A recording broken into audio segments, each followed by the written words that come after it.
Bueno, buenos días, buenas tardes a todos. Como saben, en este año el módulo de neumonología, para poder aprovechar al máximo el tiempo que tenemos en las aulas, va a tener una parte de las clases en línea, de tal manera que ese tiempo que tenemos físicamente en contacto lo podamos aprovechar para hacer actividades que, bueno, son más difíciles de hacer a distancia, como discutir casos, ver radiografías, que ustedes hagan todas las preguntas que tienen que hacer. Ya muchas cátedras en nuestro país, y ni hablar en el resto del mundo, están usando este sistema, y creemos que a ustedes esto les puede resultar práctico y, insisto, podemos explotar el tiempo en común de una manera mejor. Este diapositivo son los efectos de recordar que el intersticio es el espacio anatómico que separa el alvéolo de la sangre, que es una membrana muy finita para poder cumplir su función. Esto que muestro acá justamente tiene ese objetivo, ver qué tan tenue es la membrana pulmonar y que, por lo tanto, cualquier cosa que sea más gruesa que eso, y que por lo tanto esto no se ve normalmente en una tomografía computada, pero en cuanto tiene enfermedad y está engrosada la membrana, la vamos a empezar a ver con un diseño muy parecido a este que se ve aquí, pero visible, que es un elemento que no es normal si el tejido no está alterado. De la misma manera, aquí lo vemos un poco más en detalle, todos cuáles son los elementos que están dentro del alvéolo, de la membrana alveolo-capilar. Y este gráfico solamente para remarcar algo que va a ser el marcador fisiológico de la enfermedad intersticial, cualquiera sea ella. Todos nos acordamos por alguna razón del dibujito de West que estaba mostrando que las alteraciones de la difusión pocas veces o casi nunca, son visibles en reposo. O sea, el nivel de trastorno del mecanismo de la difusión tiene que ser, pero enorme, enorme, para que un sujeto tenga solamente por una alteración de la difusión y no por otro mecanismo agregado de hipoxemia, caída de la saturación en reposo. Y esto es porque el mecanismo es muy eficiente y entonces el glóbulo rojo, a pesar de la, digamos, del deterioro de esta capacidad de difusión, es capaz de hacer la transferencia de oxígeno en condiciones basales. Cuando el sujeto empieza a hacer ejercicio, aumenta la frecuencia cardíaca, aumenta el volumen minuto y consecuentemente aumenta la velocidad de circulación de la sangre, bueno, entonces ahí se desenmascara esta ineficiencia del mecanismo de difusión. Y esto es lo que hace que el marcador más típico de estas enfermedades, desde el punto de vista funcional, sea la saturación o normal o levemente disminuida en reposo, pero que cae marcadamente durante el ejercicio. Como prueba funcional para demostrar eso, tenemos la caminata de 6 minutos en la que se va controlando la saturación de oxígeno en todo ese periodo. Esta entonces es la histología normal, que no la vemos en la radiografía, en la tomografía, y esto que estamos viendo aquí son muestras de distintos tipos de afectación intersticial, con distintos aumentos. Entonces, esa membrana tan delgadita que habíamos visto se transforma en esto y por lo tanto aumenta la resistencia del pulmón a la entrada del aire, con lo cual hay un trastorno restrictivo desde el punto de vista espirométrico y deteriora el mecanismo de transferencia del oxígeno. La enfermedad intersticial, lo que llamamos colectivamente enfermedades intersticiales, afecta, como su nombre lo indica, el intersticio. Pero hay otra enfermedad de intersticio que se comporta de una manera absolutamente opuesta, pero que finalmente también es una enfermedad de intersticio, porque no es de los bronquios, porque no es de los vasos primariamente, sino de esa malla de sostén pulmonar, que es el enfisema. Y el enfisema es la destrucción del tejido intersticial. Esa membrana que habíamos visto, que vemos aquí en condiciones normales, bueno, se va destruyendo como una esponja a la que se le van rompiendo las paredes y los agujeros van coalesciendo, y entonces también tiene esa misma alteración estructural de la caída del oxígeno en el esfuerzo, y si uno mide la difusión, tiene una difusión severamente alterada, pero por un mecanismo completamente distinto. En vez de ser porque está todo el intersticio disponible, pero está deteriorado, y entonces el mecanismo es ineficiente, lo que sucede en el enfisema es que hay menos superficie de intercambio, porque hay una parte que está rota, simplemente. Entonces, una cosa que hay que tener claro cuando uno empieza a ver estos enfermos es que el infiltrado intersticial, el velamiento intersticial, no es necesariamente lo que llamamos enfermedades intersticiales. El intersticio es el pulmón, en esencia. Entonces, cualquier enfermedad que no sea bronquial puede afectar el intersticio. Entonces, muchas de las enfermedades infecciosas que estamos mostrando aquí son enfermedades intersticiales desde el punto de vista, digamos, estricto. Lo que pasa es que no nos referimos a ellas como una enfermedad intersticial, porque son enfermedades que tienen una causa conocida, que no entran entonces dentro del diagnóstico diferencial de las enfermedades que vamos a ver hoy, y que por lo tanto no se califican dentro de este grupo, porque cuando uno las ve por primera vez en un paciente, en algunos pacientes van a tener que entrar en el diagnóstico diferencial porque su presentación radiológica y sus características funcionales van a ser esencialmente las mismas. En estas radiografías lo que vemos es un tenue velamiento intersticial, que uno lo puede ver con dificultades en la placa de tórax, lo veo un poquito mejor en la aproximación, pero es un tipo de trastorno que ya hoy la radiografía de tórax, excepto que se lo encuentre por casualidad, no es el mecanismo para buscarlas, porque justamente estas son alteraciones sutiles que uno quiere encontrar tempranamente para poder mejorarlas o prevenir su desarrollo, y en cambio la tomografía computada nos permite sí ver con mucho detalle este trastorno apenas se empieza a producir. Cuando uno ve los libros de texto de enfermedades intersticiales, aparece una tabla enorme con 150 causas de enfermedad intersticial, y dice, ¿cómo hago para poner a esta persona de carne y hueso que tengo delante de mí dentro de una de esas categorías diagnósticas? Y básicamente, porque yo acabo de describir, son más o menos iguales desde el punto de vista radiológico y funcional. Bueno, por suerte hay varios grupos, si bien son muchas las enfermedades intersticiales, hay varios grupos, que es lo que suelo poder clasificar de entrada, que son las enfermedades intersticiales asociadas a enfermedades del tejido conectivo. Muchas de ellas dan enfermedad intersticial, básicamente la esclerodermia, pero prácticamente todas, aunque excepcionalmente el lupus. Las enfermedades asociadas a drogas, que pueden producir enfermedad intersticial. Las llamadas primarias o inclasificadas, que son un grupo de enfermedades, bueno, justamente bastante inusuales y que no tienen nada en común fisiopatológicamente, y que por lo tanto no pueden formar un grupo, de las cuales la mayor parte son muy, muy raras, pero que sí hay algunas que uno se va a encontrar, cualquiera sea la especialidad que haga en la práctica clínica, que son la sarcoidosis y la histiocytosis, diría, básicamente. Después están las enfermedades intersticiales, que ocurren como consecuencia de la inhalación, ya sea de productos orgánicos o inorgánicos, ya sea por el trabajo, por el ambiente o por algún tipo de actividad recreacional que a uno lo expone a ciertas circunstancias. Y finalmente, aquello a lo que realmente nos estamos refiriendo de manera más específica cuando hablamos de neumonías intersticiales, que son las llamadas neumonías intersticiales idiopáticas. O sea, el grupo de enfermedades que no tienen una causa conocida y que por lo tanto, bueno, las clasificamos en base a sus características anatomopatológicas, radiológicas, eventualmente algunas a su comportamiento clínico, pero que no, como no sabemos cómo se producen, por qué se producen, bueno, no hay manera de agruparlas fisiopatológicamente o etiopatológicamente. Las características de una enfermedad intersticial, como dijimos, son todas bastante parecidas. Tienen compromiso radiológico predominantemente intersticial, algunas pueden tener algún grado de compromiso alveolar. Tienen un compromiso funcional de tipo restrictivo y con disminución de difusión, por lo que dijimos antes, y tienen histología, que si uno llega a hacer una biopsia, tiene compromiso del intersticio. Pero hay que tener en cuenta que distintas enfermedades, la tabla de las 150, distintas enfermedades pueden compartir exactamente el mismo patrón radiológico y son indistinguibles desde el punto de vista radiológico. Que casi todas van a compartir, con muy pocas particularidades, el mismo patrón funcional, porque son enfermedades intersticiales, capacidad restrictiva, caída de la difusión. Y que, para peor todavía, hasta pueden compartir el mismo patrón histopatológico. O sea, en general vamos a ver que las enfermedades intersticiales las clasificamos por su comportamiento clínico, radiología, comportamiento funcional, asumiendo que corresponden a una determinada entidad anatomopatológica. Ahora, esa anatomía patológica no siempre corresponde a esa enfermedad clínica. Ejemplo de los más claros es uno de los patrones que vamos a ver anatomopatológicos, es lo que se llama la neumonía intersticial usual. La sigla en inglés es UIP y todo el mundo usa esa sigla, por lo cual es la que vamos a usar.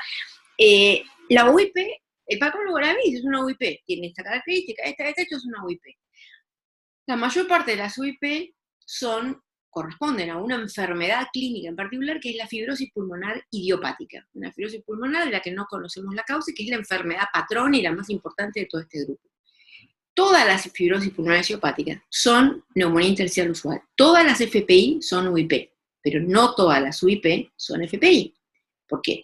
Porque una enfermedad por drogas puede dar UIP, porque una neumonía intersticial ambiental, ocupacional, algún tipo de hipersensibilidad, su fase terminal puede ser una UIP, porque algunas enfermedades del tejido conectivo pueden tener patrón de UIP. Entonces, el nombre clínico de la enfermedad se lo da el comportamiento y las características clínicas. El mismo patrón de UIP, aún comprobado por biopsia en una esclerodérmica, es una enfermedad pulmonar asociada a enfermedad del tejido conectivo. Si eso no tiene ninguna causa, la persona no tiene ningún antecedente que lo justifique, no tiene anticuerpos, no tiene nada, bueno, entonces uno asume que es una fibrosis pulmonar idiopática. ¿Cómo se define la enfermedad? A través de esto que dijimos, del cuadro clínico, fundamentalmente de las imágenes, de las comorbilidades, porque a veces el paciente puede no tener ya un diagnóstico, pero uno dice, bueno, pero tiene una colitis ulcerosa. Está descrita la enfermedad intersticial asociada a muchas enfermedades autoinmunes, o tiene una historia de haber consumido amiodarona durante los últimos 10 años. Entonces, esas comorbilidades son las que van a contribuir, junto o no con la histología no siempre es necesaria, vamos a ver, para hacer el diagnóstico final. Los patrones histopatológicos más importantes son estos que yo mencionaba. La neumonía intersticial usual, en todas se usa la sigla en inglés porque, bueno, es como se ha popularizado y todo el mundo usa eso. La neumonía intersticial descamativa, que es mucho más infrecuente. La neumonía intersticial aguda, que es como si fuera un distrés respiratorio agudo del adulto, pero sin ninguna causa. Alguien que hace algo igual a un distrés, daño alveolar difuso, desde el punto de vista anatomopatológico, pero que no tiene una causa. Y la neumonía intersticial inespecífica, o NSIP, que es la que genera más problemas, porque cierto grupo de estas enfermedades tienen muchas similitudes con la neumonía intersticial usual, a veces hasta el mismo patólogo le cuesta hacer la diferencia, pero tienen distinto pronóstico. Y la neumonía intersticial específica también. A veces uno dice, bueno, esto es una NSIP, tengo hasta biopsia de NSIP, pero el paciente tiene una polimiositis y dermatomiositis. Bueno, eso no es una NSIP idiopática, es una enfermedad asociada a una enfermedad del tejido conectivo. Ahora, si no tiene nada de nada, es una NSIP idiopática, por lo menos por ahora. Las entidades clínicas entonces son más o menos estas que ya habíamos mencionado, y de las neumonías intersticiales idiopáticas, como decíamos, las más comunes son estas que estamos mencionando acá. Casi todas las enfermedades autoinmunes pueden asociarse, en algunas es frecuente, en otras hay apenas unos pocos casos descriptos, pero uno siempre tiene que pensar, cuando tiene una neumonía intersticial que parece idiopática, si alguien tiene una enfermedad autoinmune, es que lo más probable es que ambas entidades estén relacionadas desde el punto de vista etiopatogénico. ¿Cómo hago para hacer el camino? Desde ese momento que yo digo, me parece que este paciente tiene una enfermedad intersticial, a saber qué enfermedad tiene y cómo la tengo que tratar. Lo primero que me tengo que preguntar es eso, si realmente tiene una enfermedad intersticial, porque, bueno, a veces, para quien no tiene mucha experiencia, puede ser medio difícil aseverar que eso es una enfermedad intersticial tal como la hemos definido.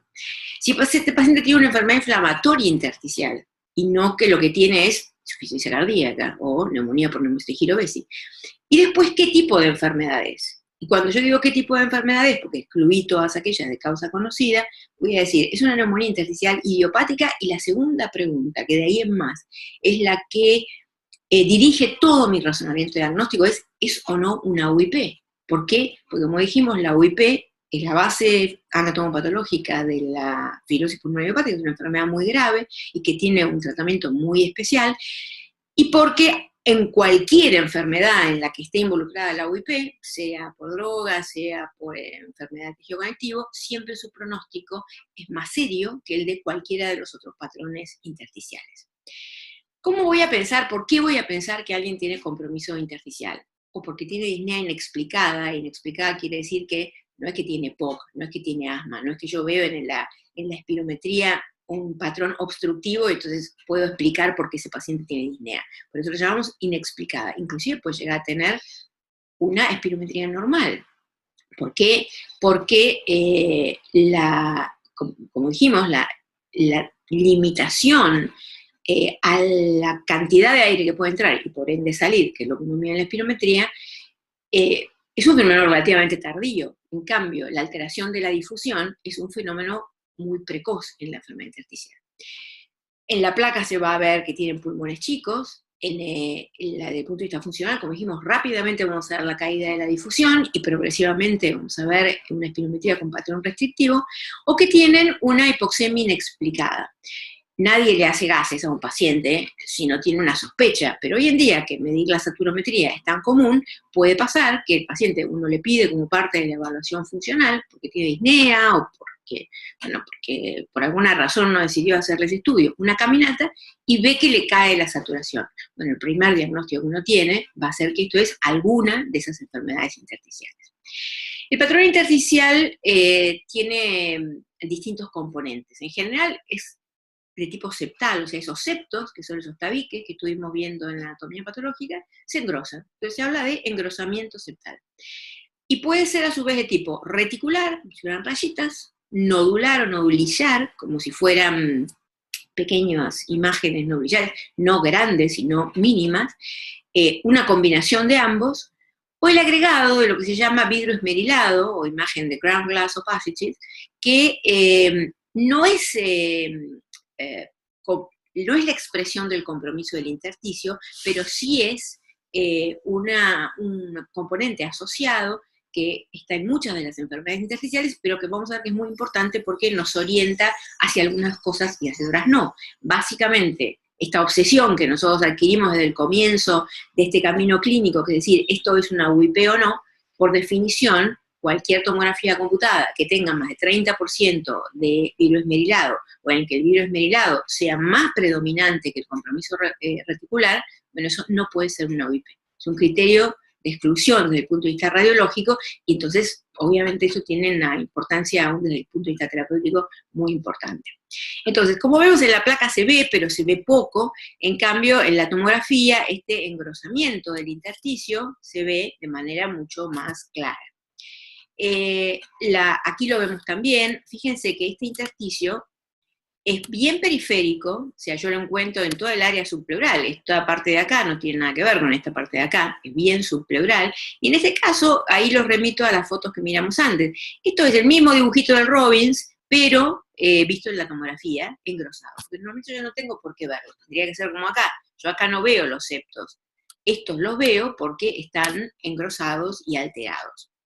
En esta placa, probablemente, sobre todo para alguien sin mucha experiencia, le puede uno tener la duda de que está demasiado blanda, por ejemplo, que la placa está muy blanca, y entonces por eso estoy viendo una imagen que no existe. Cuando le hago la tomografía, veo claramente que todo eso que veía es de verdad y está respondiendo a compromiso, pero muy distinto del anterior. Esto es un compromiso nodulillar y que no es subpleural. ¿Dónde está más marcado? Acá en la cisura. Pero, o sea, esto es, y acá si uno ve, esto corresponde a los vasos y los bronquios, están engrosados en ese alrededor. O sea que los dos elementos, tanto la distribución, si es periférica o si es centrolobular, y el tipo de infiltrado, si es reticular o es nodulillar, son elementos que son factibles de ver en la tomografía y que se pueden aprender a ver con relativa facilidad. Esto, como vemos, uno dice, acá uno adivina, aunque no sepa nada de tomografía, que por acá va, es todo el dibujo del árbol bronquial, y eso está enormemente engrosado. Entonces, tengo un componente nodulillar, tengo un componente reticular, y esto corresponde a una carcinomatosis linfática, que no es una enfermedad intersticial idiopática, pero que siempre va a entrar en el diagnóstico dependiendo otra vez del contexto clínico del paciente. Aquí estamos viendo esto del vidrio esmerilado, esto es lo que yo les decía. Simplemente uno ve una diferencia en la atenuación y este aumento de Felson, un gran radiólogo torácico, describió el vidrio esmerilado como un velamiento difuso, una opacidad difusa que permite ver los vasos otra vez. Esa sería la diferencia con una condensación. La condensación está todo blanco y yo no veo lo que hay detrás. Acá está tenuemente blanco, como si yo le hubiera puesto un papel de calcar encima y consecuentemente puedo ver bien los vasos por detrás. Entonces, esta división del infiltrado alveolar y el infiltrado intersticial es fundamental, no solo para las enfermedades intersticiales de estas que hablamos hoy, Uno es el alvéolo, que es aire normalmente, es un agujero, su función es que haya aire para que ese aire que trae oxígeno pueda ser transferido a la sangre. Y otra es el intersticio exagerado, tal como lo vemos en la anatomía patológica.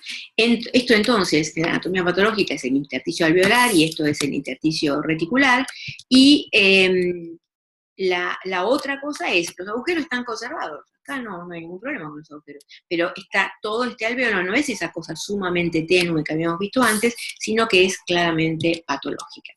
Desde el punto de vista radiológico, esto es un infiltrado alveolar, yo acá veo el alvéolo ocupado, no está más todo esto negro, está el alvéolo ocupado. En cambio acá lo que veo es como si fuera el mismo dibujo que tiene el pulmón, pero mucho más reforzado y que por eso me permite verlo.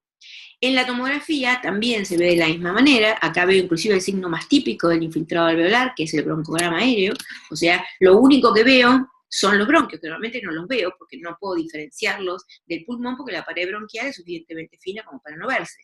Entonces, cuando el alvéolo está lleno y el bronquio no, se ve lo que se llama el broncograma aéreo. Y el otro es el infiltrado intersticial. Yo a veces hago la comparación de que cuando uno está frente a una radiografía o tomografía, el infiltrado alveolar es aquel que uno dibujaría con un crayón grueso para poder rellenar todo eso.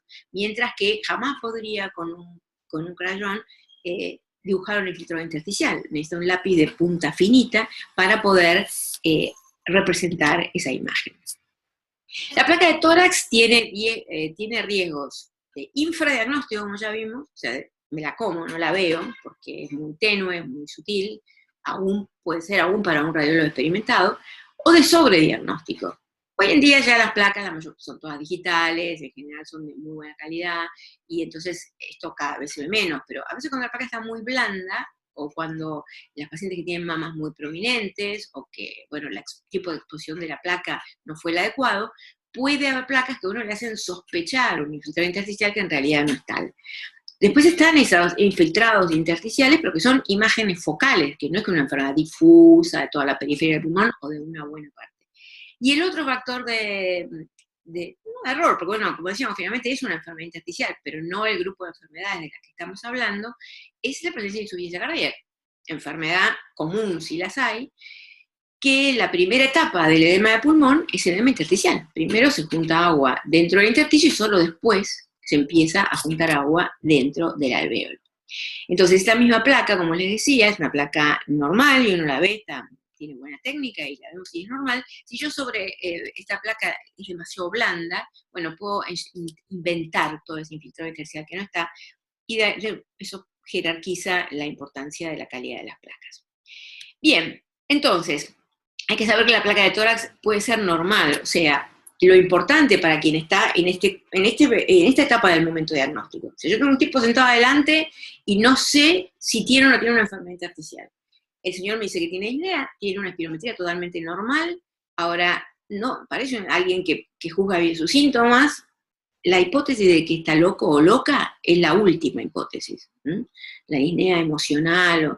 Entonces, muchas veces, esa disnea que yo no la estoy viendo en la espirometría, va a ser la obesidad, el desentrenamiento, un problema cardiovascular, pero un grupo de esos pacientes tienen enfermedad intersticial. Y la única manera en la que me voy a dar cuenta y voy a tener la oportunidad de frenar una enfermedad grave antes de que sea imparable, porque la enfermedad está muy desarrollada, son pocas las cosas que tenemos para hacer, es pedirle una tomografía computada o pedirle un estudio de la difusión, porque ahí sí voy a ver que aunque la espirometría fuera normal y la placa fuera normal, encuentro los elementos con métodos más sensibles de la presencia de una enfermedad intersticial. Desde el punto de vista funcional, ya dijimos que las características son la disminución de la DLCO y la restricción. No hay DLCO en todos lados, son equipos grandes que cuestan mucho dinero, entonces en general están en instituciones grandes como esta, y aunque no son estudios muy costosos, pero son relativamente difíciles de explicar. Cuando un paciente ya tiene incapacidad ventilatoria restrictiva, por supuesto siempre es bueno, es importante contar con la difusión, pero cuando el paciente ya tiene capacidad vital disminuida, la difusión pasa a ser menos importante porque en realidad la medida de magnitud que más se usa porque es más estable, es más reproducible, tiene menos errores técnicos, es la capacidad vital. En lo que es insustituible la DLCO es justamente en la enfermedad temprana. Ese paciente que tiene disnea, o no tiene disnea, le hicieron una tomografía computada, porque ahora por cualquier cosa la gente hace una tomografía computada, y tiene un poquito de velamiento intersticial. Y dice, bueno, esto no es nada, es una estupidez, o esto es el comienzo de una enfermedad que tiene una sobrevida media de 3 años, como es la fibrosis pulmonar idiopática. Bueno, uno de los marcadores esenciales que me habla de si estamos frente a una enfermedad o no, es la difusión. Un paciente que tiene 95% de la difusión, difícilmente yo pueda tomar una decisión de tratamiento en ese momento. No tengo una evidencia clara de que tiene una alteración del tejido pulmonar. Pero si ese paciente tiene espirometría normal, tiene placa de tórax normal, tiene una TAC, qué sé yo, tiene algo, no tiene nada, porque a veces son muy sutiles los hallazgos, ¿no? Pero yo le mido, la capacidad vital es normal, pero la DLCO es del 55%, bueno, ahí tengo la demostración que necesitaba de que esto es una enfermedad intersticial. Y la otra cosa es esto de que es muy raro, si yo estoy frente a algo que me parece una enfermedad intersticial y el paciente está hipercámnico, bueno, tengo que encontrar otra causa, porque por el mecanismo del que estuvimos hablando, que esto es una alteración relativamente pura de la difusión, empiezan a aparecer las complicaciones, entonces se involucran los otros mecanismos de difusión, pero cuando el paciente hace una neumonía, o tiene insuficiencia cardíaca, o hace una embolia de pulmón, pero en la enfermedad intersticial pura, la alteración es de la difusión. Entonces, eso nunca va a producir, por cosas que ustedes ya saben, hipercapnia. Después de esa etapa, y que yo hice ese razonamiento, y que pasé por todas esas etapas, digo, bueno, sí, este paciente tiene una enfermedad intersticial. Entonces, la siguiente pregunta es la que nos hacíamos antes, pero esto es una de esas neumonías intersticiales, una de estas neumonías intersticiales idiopáticas, o es insuficiencia cardíaca, infecciones virales, carcinomatosis linfática. Entonces me dicen, bueno, pero ¿cómo vamos a confundir una carcinomatosis linfática o una insuficiencia cardíaca con otra cosa? Bueno, sí, hay una etapa del diagnóstico en que, si una persona de 25 años tiene una plaga con compromiso intersticial, no voy a pensar en una insuficiencia cardíaca, pero bueno, por ahí tiene una neumonía por neumonitis girovese, o tiene una neumonía por citomegalovirus, o tiene una gripe. En cambio, en los pacientes más añosos, muchas veces es muy difícil no solo descartar que tengan enfermedad intersticial, saber si todo lo que estoy viendo y toda la alteración funcional que estoy viendo es enfermedad intersticial, porque además el señor tiene colocados 3 stents. Y entonces, bueno, ¿cuánto de eso es insuficiencia cardíaca asociada? Entonces, si es una neumonía intersticial, como dijimos, nos planteamos todos los diagnósticos que dijimos antes. ¿Y cómo hacemos para meter al paciente en la tabla de las 150? Primero hay que descartar lo obvio, que no siempre es tan obvio. Los pacientes no tienen el mismo lenguaje que nosotros, ni priorizan las mismas cosas que nosotros, porque, bueno, porque no estudiaron enfermedad intersticial. Para ellos son importantes las cosas por otras categorías que lo que lo son para nosotros. Entonces nosotros tenemos que ir a buscar la información, en esta y en cualquier enfermedad. No es que va a salir espontáneamente y que el tipo nos va a contar todo lo que necesitamos. Nos va a decir un montón de información que es junk, que no contribuye, que por ahí hasta es confundidora, pero bueno, después de todo eso, al final uno va a tener que hacer las preguntas, si no salió la información, de cuáles son las cosas. Porque si la persona, por ejemplo, esa es una de las cosas, lo de las drogas. ¿Usted toma algún medicamento? No. ¿Es hipertenso? Ah, sí, soy hipertenso. ¿Y qué toma para la hipertensión? Tomo esto y esto. Pero es tan común tomar medicamentos para la hipertensión que el tipo no se acuerda. Ni hablar si no viene con la esposa. Pues si no viene con la esposa no se acuerda de nada. De una consulta perdida, un paciente que viene sin la esposa. La otra sería esto de los antecedentes de exposición. Y eso hay que preguntar muchísimo, muchísimo, muchísimo. El señor, él siempre va a insistir que el trabajo no tiene nada que ver. No, pero yo trabajé todavía en una carpintería. Ah, dice uno, una carpintería. Sí, no, pero yo estaba en las oficinas nada más. Las oficinas están arriba de la planta. O viven enfrente de una marmolera, o una fábrica de cerámica. Entonces, en esos casos hay que pensar en esas cosas. Y después, las particularidades clínicas, funcionales y radiológicas que pueden orientarme para achicar ese grupo, como si fuese cualquiera de estas, y decir, bueno, lo más probable es que sea una de estas. Las particularidades clínicas, una de las más importantes, es el tiempo de desarrollo. Las enfermedades intersticiales generalmente son crónicas, pero ojo con el tema de la velocidad de aparición de los síntomas. Esto pasa también en el EPOC. Uno le pregunta al paciente, bueno, ¿y desde cuándo tiene disnea? No, yo estoy perfecto, yo juego al tenis todos los fines de semana. Claro, jugar al tenis en doble con compañeros de 80 años, pero él juega al tenis los fines de semana, y justamente porque hace actividad, tiene cierto nivel de entrenamiento que le permite sentir menos la disnea. Pero si un tipo tiene 39% del BF1, no lo adquirió en los últimos 6 meses. Los últimos 6 meses pasó un límite que es el de no poder compensar. Todos nosotros compensamos conductas ante cosas que por ahí ni siquiera identificamos claramente como anormales. Las personas grandes, vamos poniendo viejas, dejamos de hacer ciertas cosas y no es que pensamos que no lo vamos a hacer.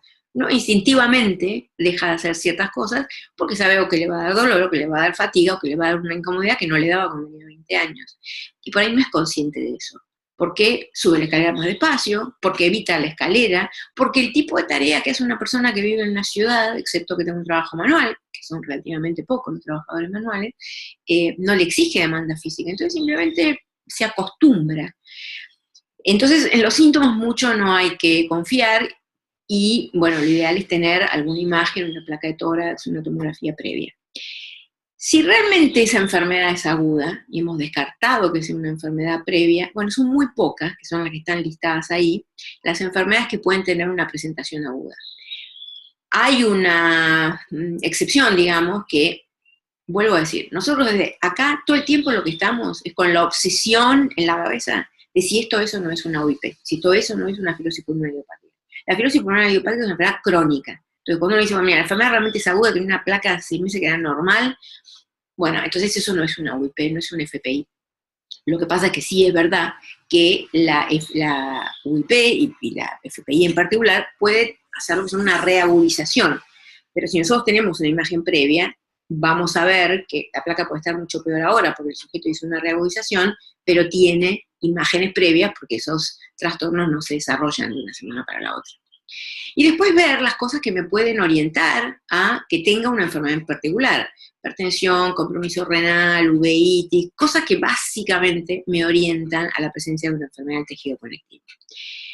Las particularidades clínicas son esas, que tenga autoanticuerpos. Ningún paciente puede tener diagnóstico definitivo de enfermedad intersticial y que a grupo pertenece si no tiene hecho un set de anticuerpos.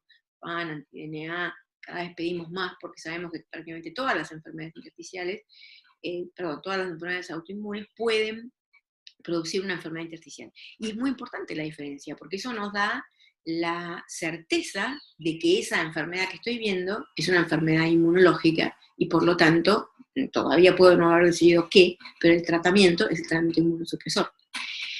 Las particularidades radiológicas, donde predomina, si tiene ganglio, tiene neumotora, cada una de estas enfermedades, en general las enfermedades son de predominio basal. Si yo tengo una enfermedad de predominio del lóbulo superior, voy a pensar en algunas enfermedades, básicamente listeocitosis.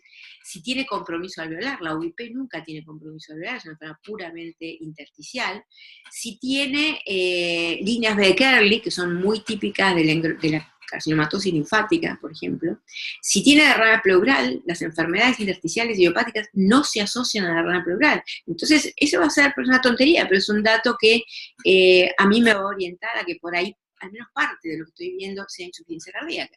Porque prácticamente la única de las enfermedades intersticiales, junto con la carcinomatosis linfática, que es relativamente común que se asocia a insuficiencia cardíaca. Si tiene ganglios, porque lo veo orientada hacia una sarcoidosis, porque la UIP no tiene por qué tener ganglios, sobre todo tan manifiestos. Estos ganglios así groseros que yo estoy viendo acá, esto es todo el grupo 7 masivamente comprometido, y acá vienen como una buena tomografía, así se tiene que ver la tomografía. O sea, ver bien los vasos y después entonces ver los ganglios que lo rodean. Si tiene neumotórax, porque hay enfermedades intersticiales que se asocian privilegiadamente, digamos, a neumotórax, básicamente la histiocitosis o la linfangioleiomyomatosis, son enfermedades quísticas, que entonces es común que se asocien a neumotórax. Si tiene aumento de los volúmenes pulmonares, ¿por qué? Porque todo el tiempo estuvimos diciendo, tiene enfermedad restrictiva. El pulmón, de ser una baba que entra el aire y lo expande totalmente, como un globito finito, se transforma en un caucho que no se puede estirar. Entonces, en vez de tener 5 litros de capacidad respiratoria, específicamente capacidad vital en la espirometría, tengo 2,5 litros. Entonces, en radiología tengo que ver lo mismo. Los pulmones de la enfermedad intersticial son chicos. Cuando tengo pulmones grandes, tengo que pensar, o que hay una comorbilidad que me aumenta los pulmones, que es el enfisema. Entonces, el sujeto tenía enfisema, desarrolla una enfermedad intersticial y de alguna manera, digamos, compensa.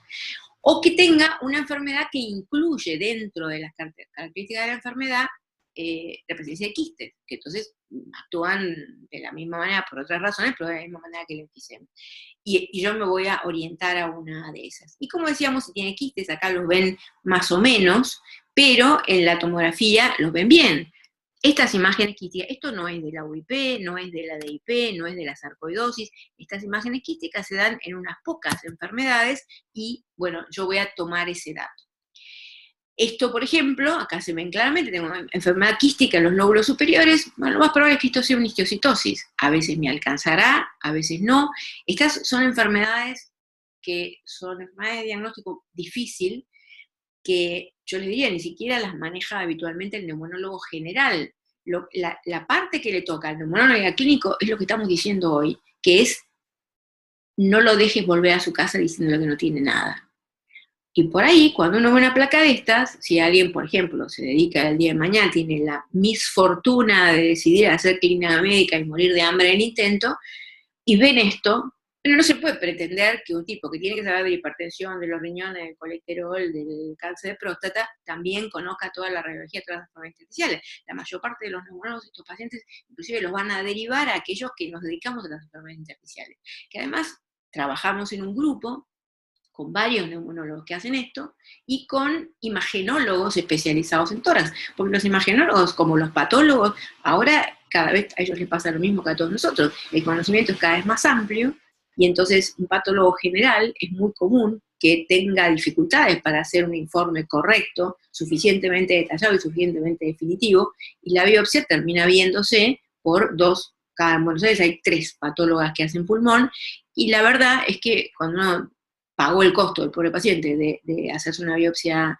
de pulmón, bueno, no quiere sacarle el máximo rendimiento y se lo tiene que hacer ver un patólogo especializado. Con la radiología pasa lo mismo. Yo puedo tener un alto índice de confianza de que cualquiera de las imágenes que yo le he mostrado es lo que es, pero es demasiado, va a ser ese el patrón diagnóstico. Entonces es demasiado importante como para que yo me quede con mi opinión, independientemente de que tenga un nivel de experiencia importante porque hago esto. Entonces siempre las vemos en contacto con los radiólogos y con algún otro neumonólogo que se dedique al tema. Esta imagen, en cambio, ustedes ven que está llena de quistes, pero no son quistes, es el pulmón agujereado, lleno de agujeros, ¿no? Bueno, esto es la famosa panalización, y estas bronquiectasias de tracción todas torcidas, todas horribles, esto es una UIP, sin lugar a dudas, ¿no? Si tiene bronquiolitis, y yo eso lo voy a ver, por eso es importante pedir siempre la tomografía en expiración, porque voy a ver el broncograma aéreo. ¿Y qué patrón tiene? ¿Qué es lo que mostramos antes? Patrón reticular o nodular, y patrón axial o peribroncovascular y periférico. ¿Por qué me sirve ese dato? Porque, bueno, hay algunas enfermedades, como la UIP, que como decíamos es nuestra obsesión, que nunca tienen compromiso peribroncovascular. Son una enfermedad de disposición periférica por su mecanismo de producción. En cambio, la sarcoidosis o la neumonitis por hipersensibilidad son enfermedades de predominio peribroncovascular. Esto sería el predominio periférico, y esto sería el predominio más peribroncovascular, que se ve sobre todo acá con esta cisura, que la vemos ahí muy marcada, pero ustedes ven la periferia, que es donde uno empieza a mirar estas enfermedades, y acá está groseramente alterada, pero acá no. Entonces, ese es un elemento importante de diferenciación diagnóstica, y aquí lo vemos en el detalle, que son, esto sí lo puede ver cualquier neumonólogo. Puede que no se sienta seguro de decir a qué enfermedad corresponde una u otra. Esta placa de la derecha, que lo ves, es inequívocamente una neumonía intersticial usual, no tiene ninguna duda. Pero la neumonía intersticial usual, y sobre todo si es una fibrosis pulmonar idiopática, es una enfermedad grave, que mata en 3 años, y que conlleva hoy en día un tratamiento que es bastante efectivo, pero que lo que hace es no cura la enfermedad, y que cuesta una fortuna. Entonces, normalmente, la mayor parte de los neumólogos, aunque viendo esa tomografía se sientan confiados de que es una UIP, van a querer, y nosotros estimulamos eso, hacer una consulta con un grupo especializado, porque lo que implica, lo que le van a tener que decir al paciente y la decisión terapéutica que van a tomar es muy importante. ¿Mm? Esto, en cambio, bien, acá ven la diferencia entre el compromiso periférico y el compromiso centro peribroncovascular. O cuando acá tenemos las dos cosas, tenemos un montón de cosas peribroncovasculares. Miren lo que es la cisura, esto que se llama la imagen en rosario. Hay solamente dos cosas que pueden dar este tipo de imágenes, así con tanto compromiso peribroncovascular y periférico, que son la sarcoidosis y, lamentablemente, la carcinomatosis linfática. Entonces, en este punto, cuando yo ya pasé por las imágenes, puedo todavía no saber qué es, pero sí sé muchas cosas que no es. No es una sarcoidosis, no es una neumática hipersensibilidad, no es una linfangioleio, no es una histiocytosis, porque todas esas tienen un patrón radiológico específico, que yo lo puedo ver e identificar en la tomografía. Y no es una enfermedad de tejido conectivo, no tiene nada clínico, no tiene artralgia, no tiene uveitis, no tiene Raynaud, y no tiene ningún anticuerpo positivo. Entonces yo ya sé que no es una de esas enfermedades. Entonces ahí es, lo que yo me planteo es, bueno, puede ser una enfermedad intersticial idiopática. Y vuelvo a mi planteo inicial, que es, esto es una fibrosis pulmonar idiopática. Esto es una UIP desde el punto de vista radiológico, y por lo tanto, si no tiene exposición, si no tiene drogas, si no tiene enfermedad autoinmune, esto es una fibrosis pulmonar idiopática, y esa es la pregunta del millón. La UIP, como dijimos, es el único patrón histológico que identifica a la fibrosis pulmonar idiopática. Las otras son otras enfermedades con otro pronóstico, otro tratamiento y otro mecanismo de producción. El diagnóstico de UIP es por tomografía computada cuando están todos los elementos. A veces es porque el radiólogo o el neumonólogo no tiene suficiente experiencia y entonces, bueno, no es capaz de darse cuenta o de tener confianza en el diagnóstico. Pero a veces, y eso nos va a pasar cada vez más, porque cada vez queremos ver enfermedad más temprana, esos cambios, que cuando hablemos específicamente de FPI los vamos a ver en más detalle, que son típicamente de la UIP, se ve en una enfermedad que ya está consolidada, relativamente avanzada, pero esa enfermedad por ahí ya tiene el 60% de la capacidad vital. Entonces ahora nos hemos puesto ambiciosos, porque además tenemos maneras de modificar la enfermedad, y queremos encontrar la enfermedad cuando tiene una capacidad vital del 85%, también tiene la del deseo alterada, pero entonces voy a ayudar al paciente a que conserve una calidad de vida adecuada, porque si el tipo ya tiene 30% de la capacidad vital y todo lo que yo puedo hacer con el tratamiento es mantener eso, bueno, no es una propuesta tan atractiva como mantener una capacidad vital relativamente normal. Si todos los elementos no están, no puedo inventar un diagnóstico que conlleva, insisto, la severidad y las decisiones terapéuticas que conlleva esto, sin certeza. Entonces a veces voy a necesitar la biopsia. ¿Qué hago entonces cuando el ataque es inequívoca? Se la mandé a un grupo especializado, la vi con un radiólogo que hace tórax y dice, no, no tiene paralización, que es el marcador de la UIP, o no te puedo decir qué es, no tiene hallazgos típicos como para ponerlo en ninguna de las categorías que se pueden calificar por la radiología. Entonces ahí uno va a tener que buscar un patrón anatomopatológico o una enfermedad. Y viene un poco lo que decíamos antes, o yo encuentro un dato específico en la anatomía patológica, o yo tengo una carga de enfermedad suficientemente alta como para inclinar mi diagnóstico, independientemente de cuál sea el patrón anatomopatológico, a una enfermedad determinada. Si el señor trabaja en un silo, la verdad que yo no necesito la biopsia, porque aunque la tomografía computada no sea inequívoca de enfermedad de neumonitis por hipersensibilidad, es tanta la probabilidad de que alguien que trabaja muy expuesto, como es un trabajador del silo, como sería un tipo que trabajó con asbestos toda la vida, bueno, yo voy a asumir que es eso. Y en el caso de la neumonitis por hipersensibilidad, más importante todavía, pues conlleva dos conductas que pueden mejorar la enfermedad, que son darle corticoides y removerlo de lo que parece la fuente antigénica. Entonces, ahí yo siempre voy a probar eso, porque con la otra enfermedad, si esto me equivoqué, es una fibrosis pulmonar idiopática, ¿no? Porque dijimos, en una etapa son muy parecidas. La fibrosis pulmonar idiopática, yo lo más que puedo hacer es enlentecer la evolución. En cambio, si el tipo tiene una neumonitis por hipersensibilidad, yo lo saco de donde trabaja y muy probablemente, dependiendo del estadio de la enfermedad mejore. Y aquí está la descripción de las distintas características de la anatomía patológica. Fueron descritas hace muchos años por Leo de Carrington, y después fueron modificadas a lo largo de los años, y esta es, digamos, la clasificación que mencionamos antes, que yo diría que persiste todavía hoy en día.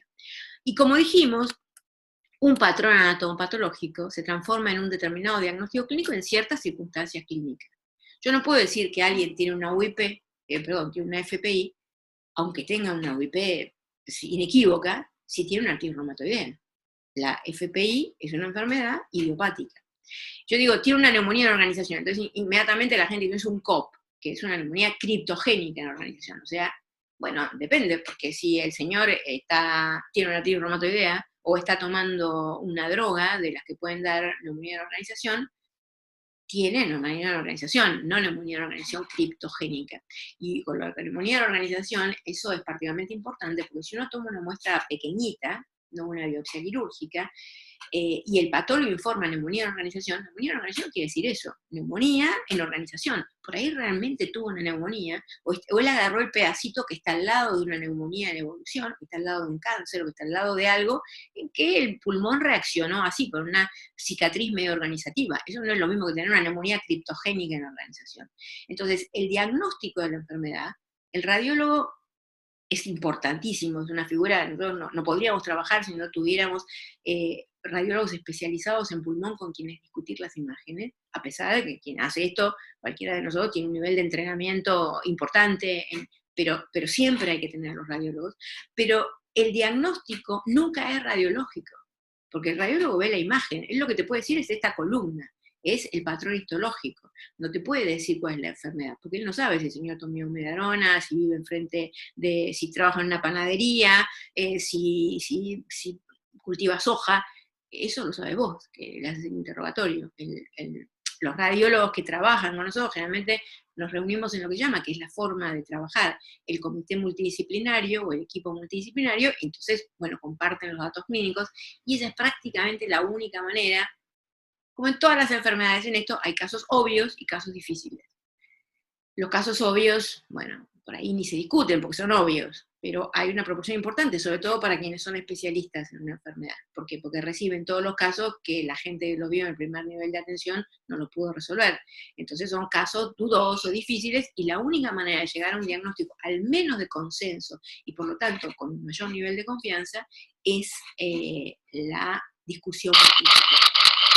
Entonces, si uno tiene esto, uno dice, bueno, tengo una mujer joven, con una placa que tiene imágenes quísticas, rodeadas de un parénquima que no es normal. Yo digo, bueno, esto no tiene muchos diagnósticos diferenciales, esto es una linfangioleiomimatosis. Tengo un hombre añoso con una placa que tiene compromiso básicamente reticular y claramente periférico. Bueno, lo más probable es que si yo le pregunté todo bien preguntado y el señor no tiene un antecedente de exposición, esto sea una fibrosis pulmonar idiopática. Lo que pasa es que a veces sucede que yo tengo la placa inadecuada en el paciente inadecuado.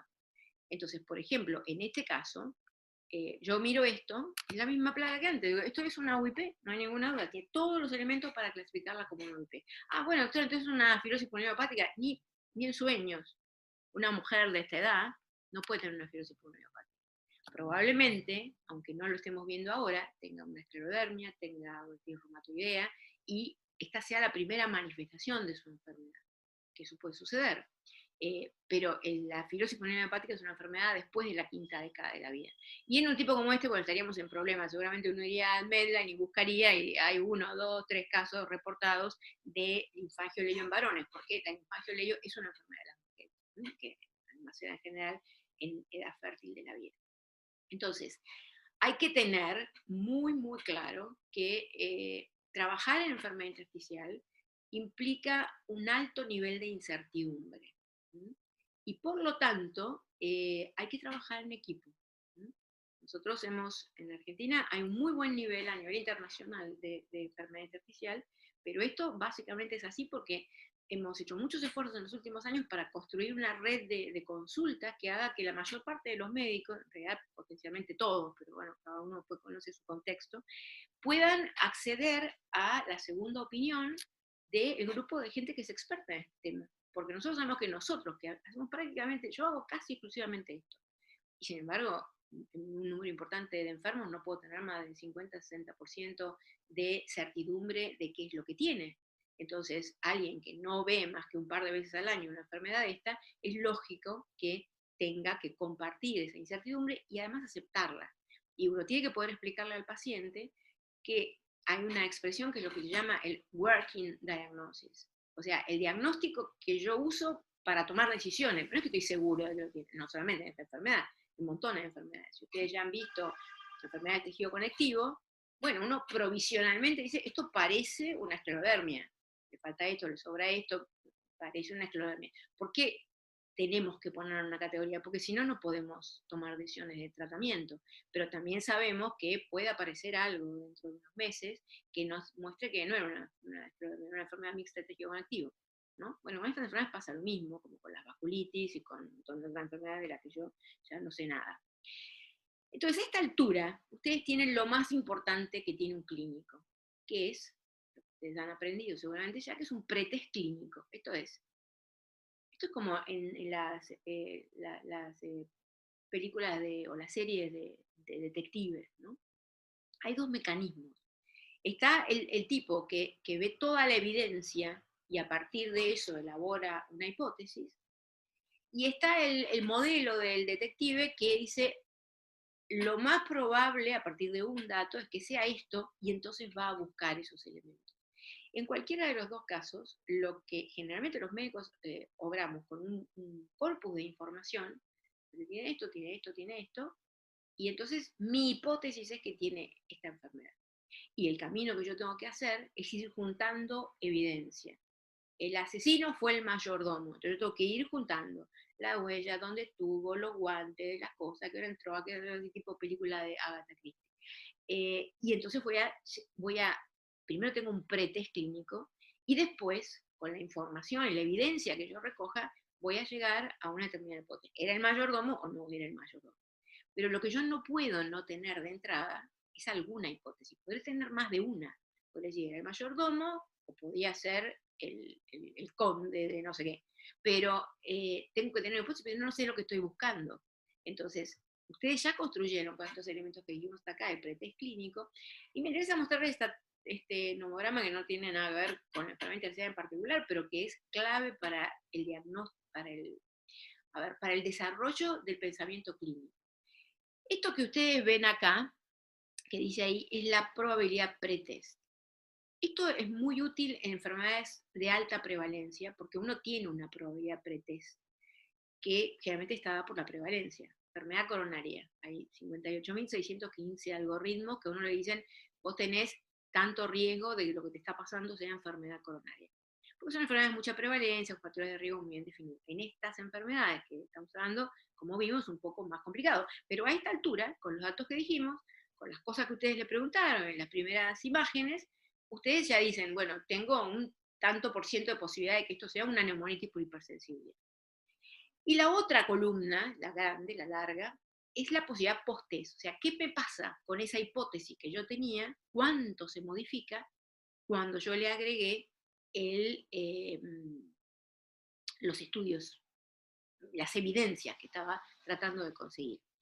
Y en el medio, la columna que está es lo que sale de la interrelación. Ahora vamos a ver por qué. Eso se llama el radio de posibilidad.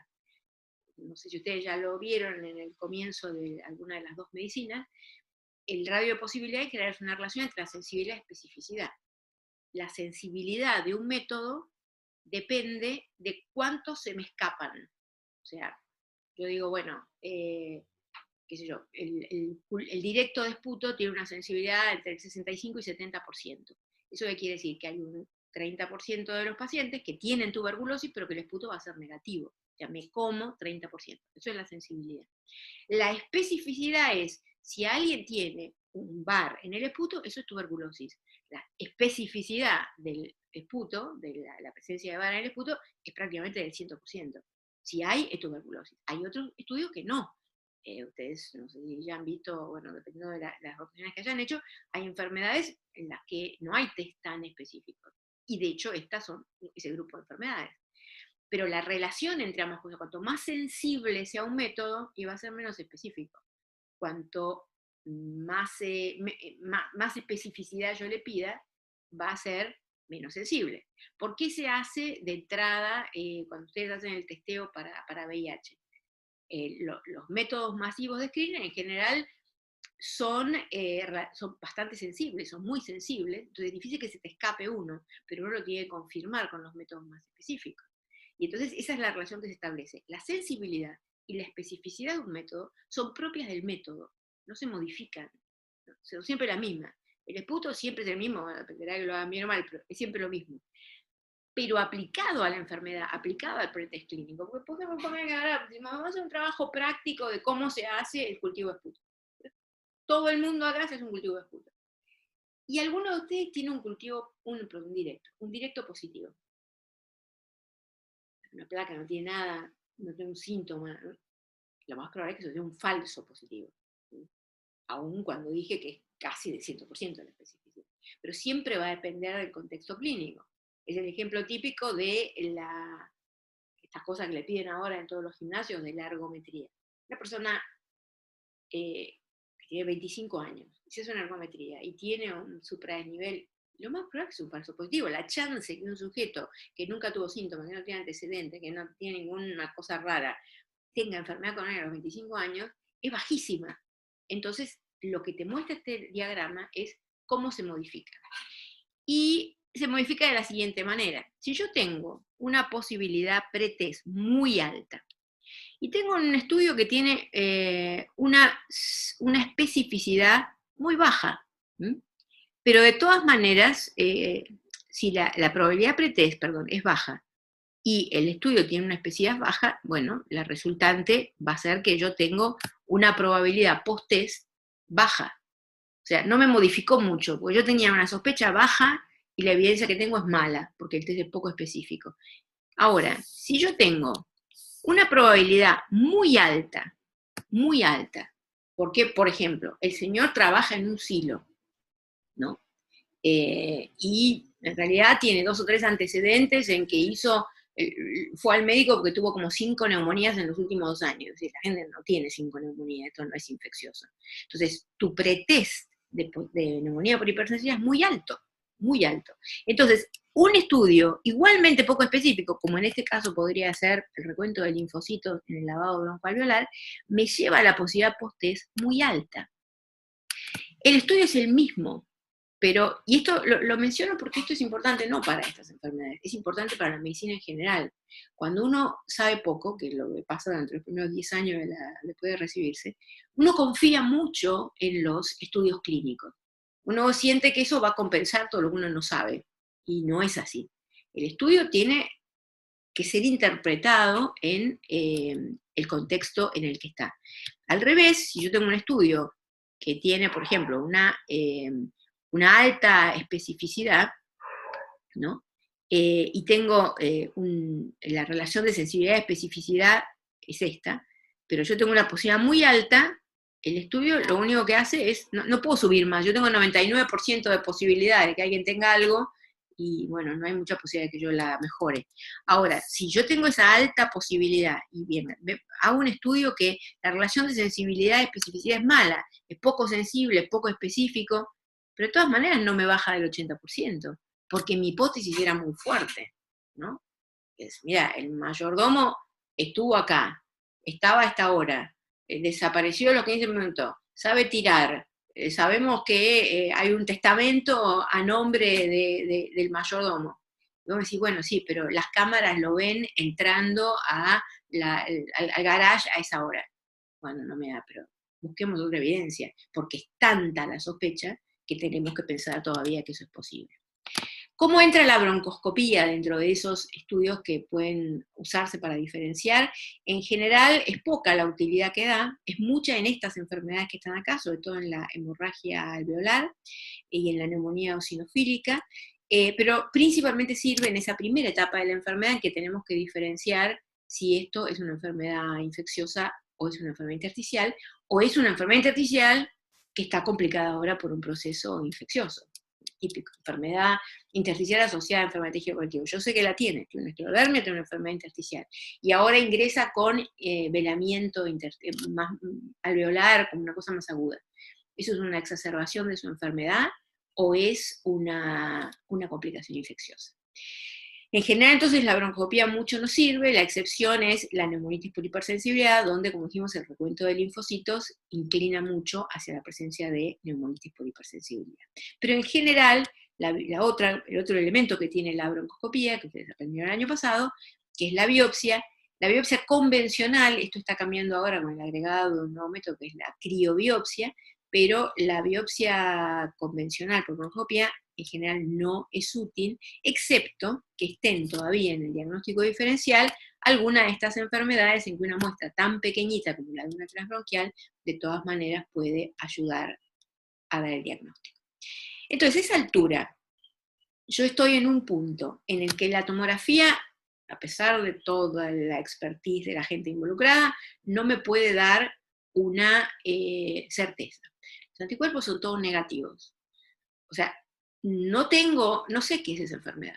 Sé que es una enfermedad intersticial, que tiene tal magnitud de deterioro, pero no sé exactamente qué es. Entonces tengo dos posibilidades. O le hago una biopsia, o la tengo que categorizar desde el punto de vista clínico con distinto nivel de incertidumbre, que muchas veces puede ser muy alto. Puede ser, no tengo más de 50% de chance de que sea esto, 50% de que sea lo opuesto.